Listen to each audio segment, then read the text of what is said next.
today's video, I'll be showing you how I set up my camouflage system. I'm using the Predator Ghillie Cobra Light by Beez Combat Systems. Beez Combat Systems provides a very good amount of this laser cut strip material to weave into your suit as an additional auxiliary camouflage. I have weaved much of this in already. And here they provide slits, these small slits to weave these strips into, and you can tie it off. The problem I was running into, and let's see if I can recreate it, on some of these spots, when the material is cut this thin, it becomes a break point, like so. Now, it looked like I tugged pretty hard. On some of these, it didn't require that much work in order to rip this off. And that's a problem for me in the field if I don't want to leave any evidence behind, or any signs for a tracker, or anybody to see what I've been up to. So instead of using these little laser cut gaps that they've included on the suit, which I still think are functional because it allows little break points as the suit flexes and moves around you and helps release heat, I'm okay with these spots. We'll instead be just tying the material into these larger gaps where the material is stronger. So although I like Beez Combat Systems laser cut leaflets that they've included with the suit, and there's a lot of this that I've already woven in and will be keeping in place, I did take the liberty of laser cutting my own multicam mesh material and adding a touch of spray paint to these, just enough to get the kind of shiny texture off of it and add some of my own surface texture. And this is of course all a supplement to the superior camouflage system, which is natural vegetation. What I'm using is simply by preference to match the application and environment that I need. So let me show you how and where I attach these strips of additional camouflage and why I put them there. One of the reasons that we would attach this additional strip of camouflage to the suit, although the suit is very well put together, there is still an identifiable and consistent repetitive cut pattern in the suit. That was intentional, but just as an extra measure, we're going to be breaking up that cut pattern in the suit using these strips.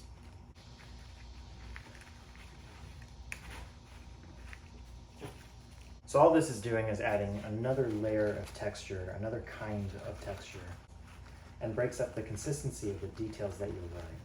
On some of these, I'm going to go ahead and double knot them, but the material's self-cleaning enough that it'll kind of keep itself shut with a single knot. So in either case, I'm not too worried about it.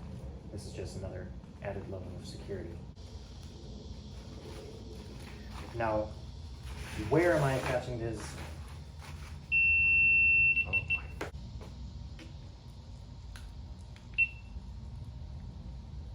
And eliminate those outlines. Okay, so this camera died, but if you see here, the mesh material is very good at obscuring the outline of my hand, making it harder to identify, and the same effect would apply to the human silhouette. So as we apply this to the suit, I'm thinking, where on this does my silhouette still exist, or do other outlines or patterns cut into the material still exist that I would want to obscure with any sort of material? In my case, it's this chosen mesh. So I'm looking at especially looking at these cuts in the human shape, where as the hood sits, you want to kind of create a triangular shape here and break this up. But as a head and neck and shoulders still exist in this area, we'll be tying this material in to break up that outline and reduce our silhouette as best as we can. That was Doug. He's a major help in the shop. So I'll tie in a few more of these as the suit is sitting here, but then I'll throw this suit back on Doug. I'll look at those spots, and we'll attack those spots with some mesh material. All right, let's put this suit on Doug.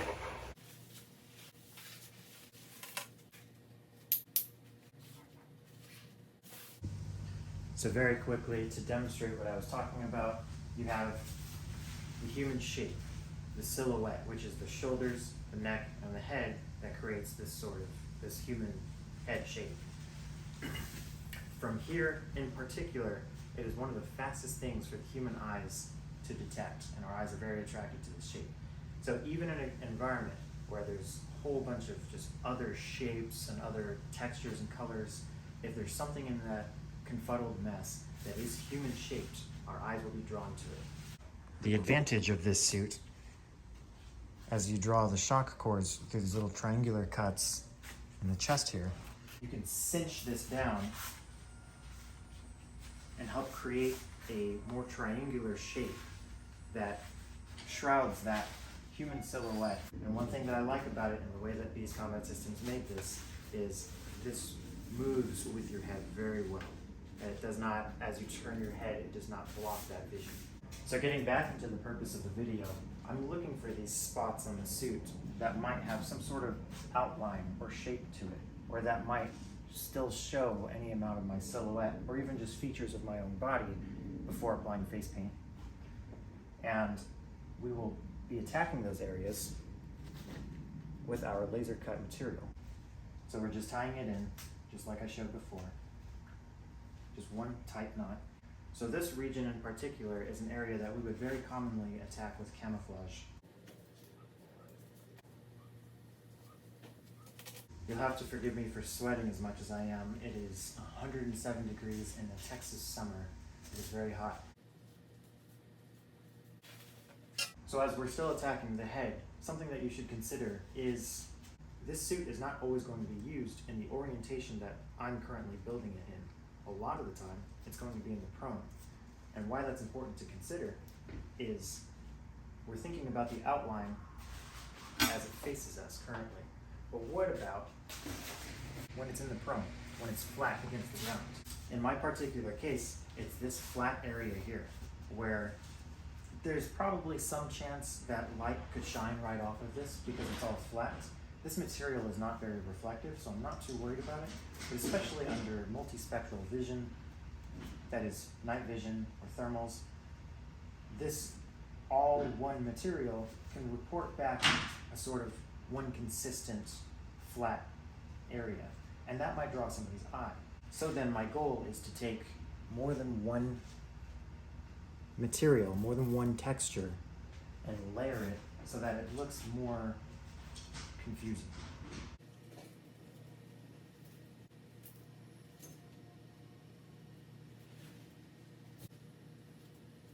As we move down the suit, still paying attention to these surface areas that only have one single texture or spots that might have some sort of identifiable shape or pattern cut into it, we're going to go ahead and attack this outer edge as I would be squared off to a target with some of the thicker material here that I have.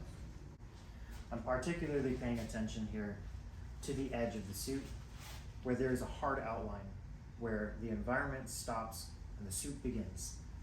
This material does a very good job in helping to break up that outline and make it harder for the human eye to detect the edges of my camouflage system.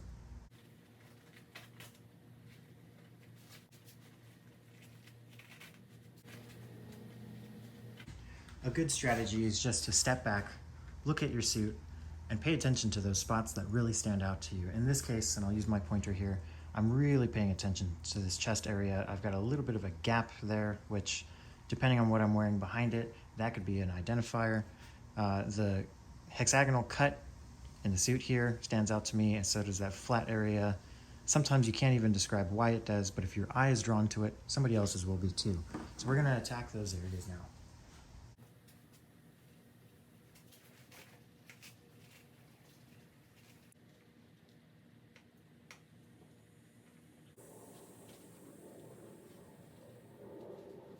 When putting together a concealment system, it's important to take a step back and view your work from a different perspective.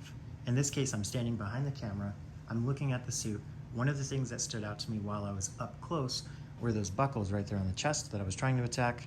There's still a consistent surface area that I would like to add some sort of different, just sort of pattern on. I'll probably spray paint it, But now that I'm standing back here, it doesn't look like it's that much of a concern.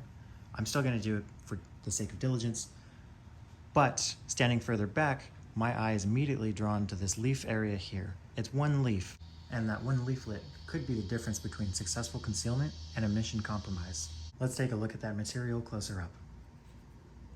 Here you can see that the camouflage pattern was printed on this nylon fabric very well on one side.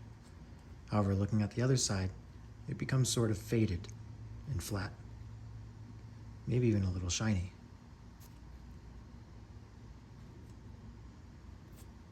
One way that we can address that issue is with some good old-fashioned spray paint.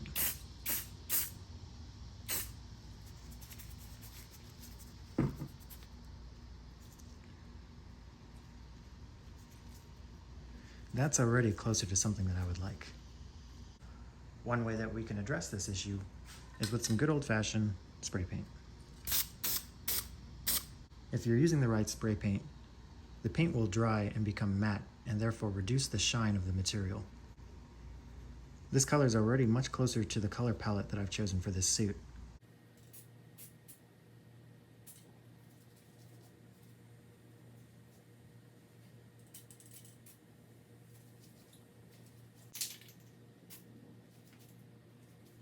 Now I've attacked that region with spray paint, and as I stand back, this region is starting to look a lot better. And just to quell the earlier concerns that I had regarding these buckles as I was standing close to the suit, I'm going to go ahead and attack those with spray paint as well.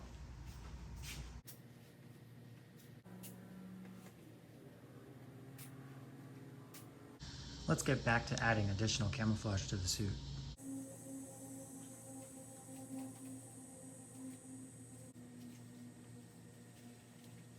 One thing that I would like to do is attach some of this material inside of the hood so as to cover parts of my body, such as here, that the suit might not.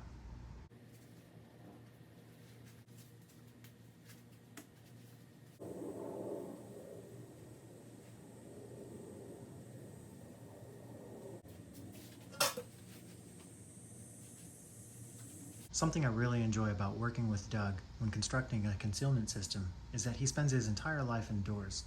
Such a lifestyle causes him to become very pale, which helps me when constructing a ghillie suit, because the brighter areas underneath the ghillie suit start to stand out, such as here.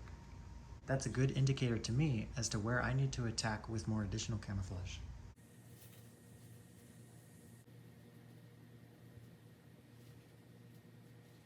And again, it's important to note that although those are laying in a very appealing way right now, it may not stay that way out in the field when I'm moving around or when I'm in the prone. To address that, I'm simply going to attach more of this material to the head. However, it's important not to go overboard here because otherwise we'd be recreating that bulbous shape at the head that we were originally trying to eliminate.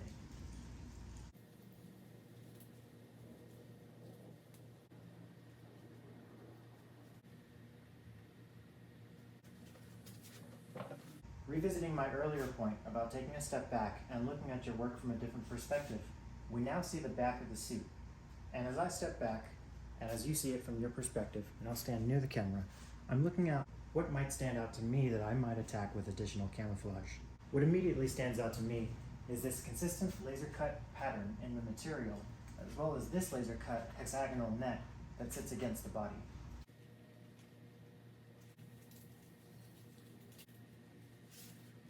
We're going to add a little bit of mesh material at the bottom to eliminate that outline.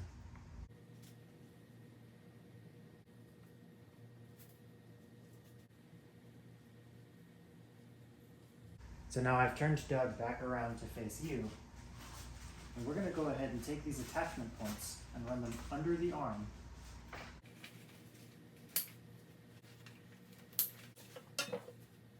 And then we'll secure the waistband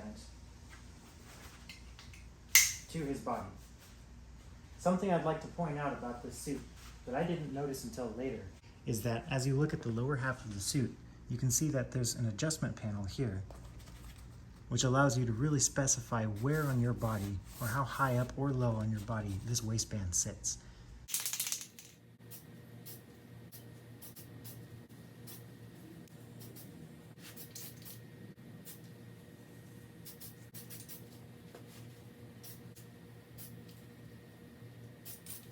This suit is starting to look ready for the next phase of construction before field use. The next thing I'll cover is a tool that you can make to help you attach natural vegetation to your ghillie suit. For this, you'll need some shock cord, some cord locks, a pair of scissors, and a lighter.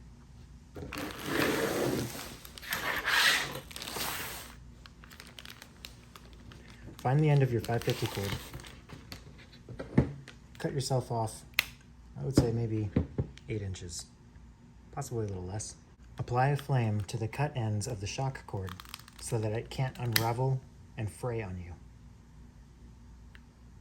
That should be good. Fold your shock cord over and feed it into your cord lock, like so. Engage the lock and make sure it's secure.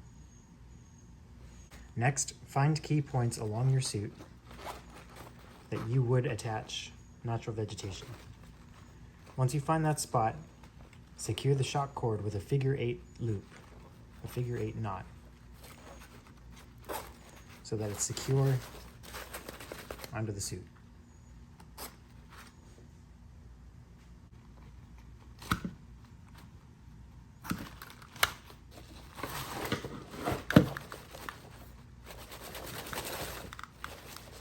Twigs, grass, anything that you would find in nature, branches,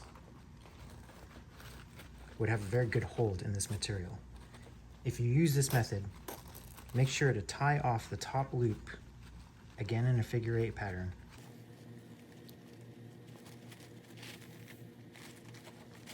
So as not to lose your cord lock in the field.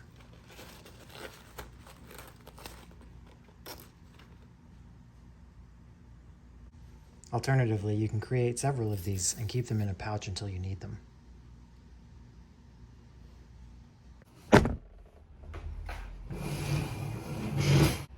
Before I move forward to the next phase of preparation for the Beez combat system Predator Ghillie Cobra Light, I'd like to demonstrate how nicely this fits into a little stuff sack that I've been using for years.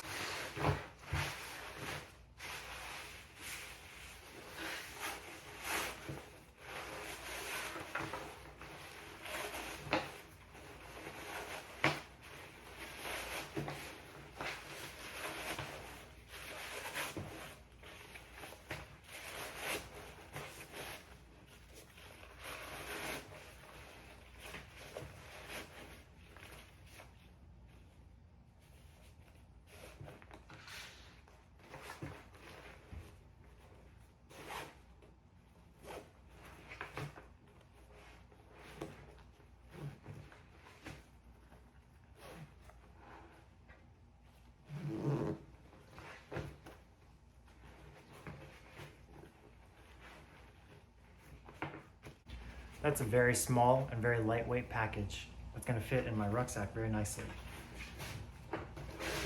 Speaking of my rucksack, the rucksack cover has also undergone the same treatment of tying in both my own and Beez Combat Systems laser cut leaflets.